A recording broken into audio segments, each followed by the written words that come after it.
So, hey Amir, let's start with when it comes to digital transformation for BFSI, banks in specific, what are the general challenges of implementing RPA to even not just implementation, even how to go about getting started with considering RPA?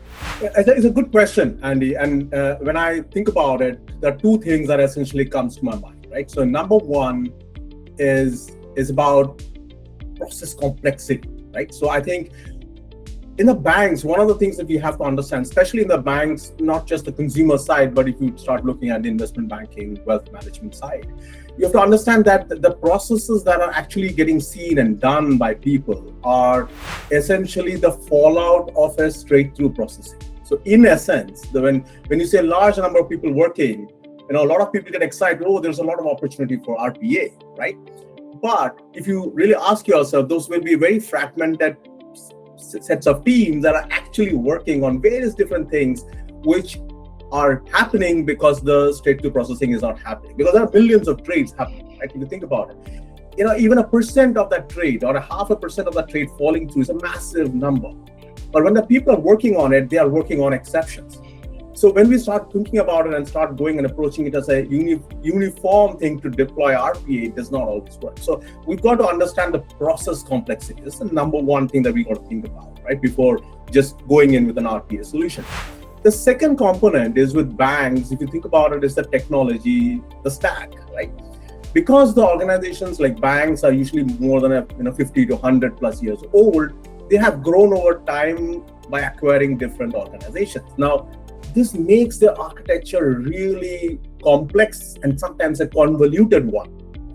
Now, what does that really mean, right? So essentially, when you start deploying RPA to try to automate these repetitive tasks, however, the support for this generally comes from the operations folks. But when you start thinking about it from a technology perspective, right, you've got to understand that the architecture being extremely convoluted and being a heavily regulated space, there is always a sword on the neck of the architects, the technology architects, the CTOs to ensure that they clean up the entire stack. And so they are very hesitant to jump into an RPA solution, because they start thinking about, will it increase the complexity of my existing architecture already? So there's a little bit of hesitation there, right? So I see that as one of the other big challenge which comes out when we are starting to do even things like POCs, etc. So we get a lot of support in the POC, but then it tends to fall through the gap when it comes down to actually technology partners supporting you to run it as a long-term strategy in their bank. So I think those are two key things, Adam. If I had to think about it on top of my head. How does that all play into pushing RPA as a solution that kind of makes sense at times, and sometimes it is just about going back to the drawing board and looking at how do we connect the systems and transform or modernize some of the elements? Again, point well made, Andy. So I think, yes, most of the time you will see the excitement come up from organizations like operations, sometimes from risk organizations. But in essence, what I have realized, based on my long tenure with large organizations driving RPA solution, machine learning solutions, is that the fundamental thing we've got to approach it is with how do we start looking and creating a certain governance model first for them? Because the challenge is not about deploying the RPA solutions, it's about getting the buy-in to deploy the RPA solutions. At times, as when I've seen consultants come, they clearly know that there is a win for the organization. The bank, there are people within the bank, they know there's a clear win, but then there are also the pulls and pushes of each organizational parts that needs to come together. And the way I see it is that the first thing as any consulting organization that needs to come in and do is to create and help the banks to create their own governance model around RPA and machine learning first, right? So it's more like you consult them to create a model and the boundaries within which you work. Now, in my experience, when we've done that within the firms I work, what happened was that they were comfortable to say, hey, they are willing to sign off because they have already been taken on board and they are supportive of it. Because see, end of the day, they are smart guys. They know they want this thing to happen. But what they don't want to do it is, and someone actually quoted this, right? I don't want to be picking up the stuff that falls through the crack later, and then I am the person who's have to carry and fix it at a future point. So we need to kind of ensure that the people who are actually in charge of those things don't feel the brunt of it. They understand it and they are supportive of it right at the beginning. And that then helps us to deploy these POCs and then take them to actually, live, make it real for people. Does that make sense, Andy? No, it does. It definitely does. It goes to, I have heard of these initiatives which a lot of BFSI organizations will come up with. Some call it Automation Center of Excellence, some call it Operational Excellence, and then they'll be manned by black belts like you to go ahead and look for hypotheses and different POCs from a very transactional perspective as to whether the ROI is there, and then it is taken up for pursuit.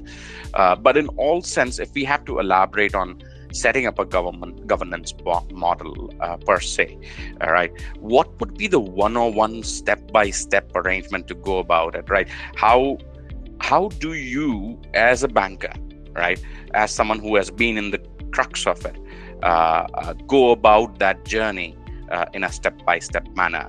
And what's beyond RPA for the BFSI, which works out to be one of the key important aspect of pushing RPA, along with other aspects of benefits that banks can derive out of these initiatives?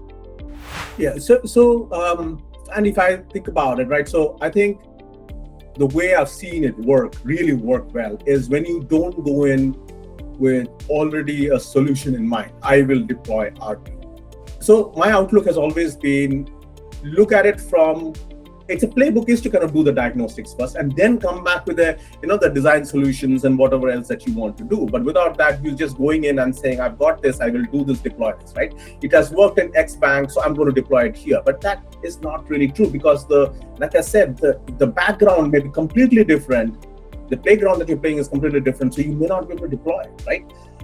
So that's the first component of it. But I also think about it, and as I was talking to you, I was thinking about this, right? So sometimes you will realize that the process of elimination and standardization may not work. Then it is important that you go directly to automation, right?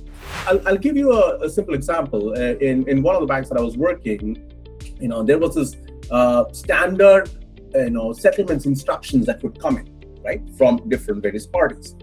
And if you think about it, those were in twos of thousands.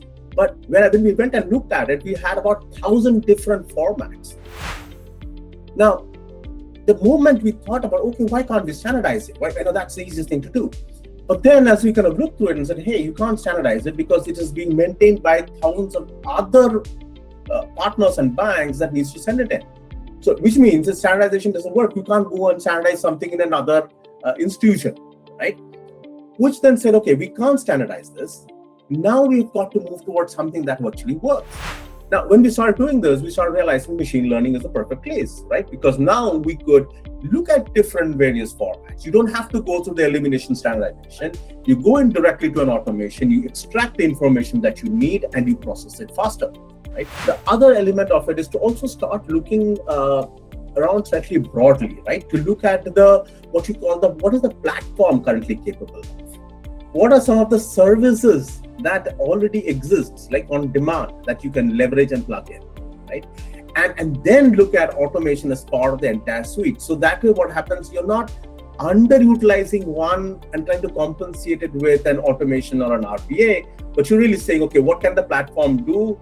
What are some of the things that you can pick up as a service? And then look at what are the automations that you can. So I think it's important to start thinking about, based on the use case, think about what is the right solutions that needs to be deployed at the right place. Definitely. What you're trying to say is that discovery and analysis is one of the key components. Now, this can vary from bank to bank, department to department. So if we have to ideally, concisely, look at bringing a boundary to it, what is the ideal time we should spend on analyzing these facets? Is there a thumb rule that is there in place, or it is need basis any which ways? No, I think one of the things we need to do is I call it slightly, you do a pre-diagnostics first, right? Or a pre-discovery phase first. You spend 4 hours, really, 3 to 4 hours just talking looking at what they have, some of the processes. And now that should be able to give you good enough a guideline whether even if this is, is there any merit in doing some things, right? Just the conversations with people. We call that in the Six Sigma or language, we call that Gemba, right? Just stand and watch what's going on, right? So you do a 4 hour. So I call that pre-discovery. And then you move to a discovery phase, like you said, do a 2-week. It should not be too long because people will lose patience, and then you're doing too much of studies.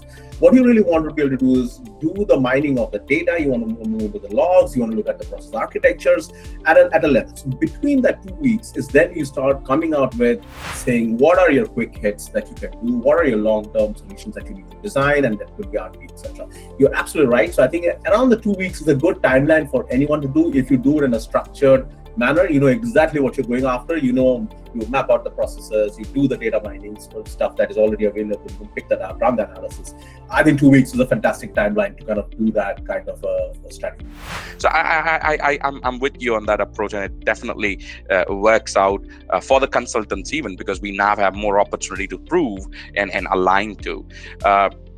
From the perspective of opportunities and other bits as such, there is kind of an optimistic shift. I do see that with a lot more banks, insurance companies being more digital, right? And your comments on that. What do you feel where this is all heading? So, and I think one thing you've got to understand, right? Anything that has a retail or a consumer aspect to it, right? It needs to adapt this really, really fast, because it's simple. If you don't, someone else is going to do it.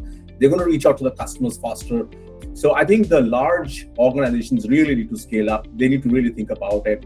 How do they position, not just in terms of the robotic automation, etc., but even in how do you reach out to your client base? How are you connected with your client base? With the whole digital ability to kind of connect with people and things like that. So I think there's a lot of opportunity, and there's a huge opportunity for the banks to leverage this, right? And I think they are slow because they have been slightly slower than other industries, but I think they will pick up and do this, right?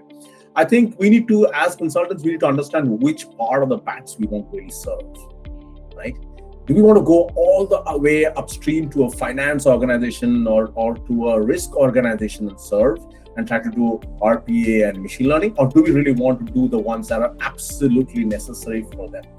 So as we choose their processes, as we choose their when they come up and say, I want to do it, when we choose, we need to be very clear with our kind of criteria. We need to have a very clear criteria. Based on this, we will deploy, we will be able to go out and actually look for opportunities, etc. Right? I think sometimes if you don't make that mistake, and these are all large institutions with different myriad number of things. So there are areas where we could get far bang for the buck. And there are areas that, you want to probably do that after a few more years when your artificial intelligence and your machine learnings have got much better capability to do it. Right? So so that's the way I think there's a massive opportunity, and I think there's a massive opportunity to tap into that and actually do a lot more work so that their services that the banks provide are far, far more at a world-class level.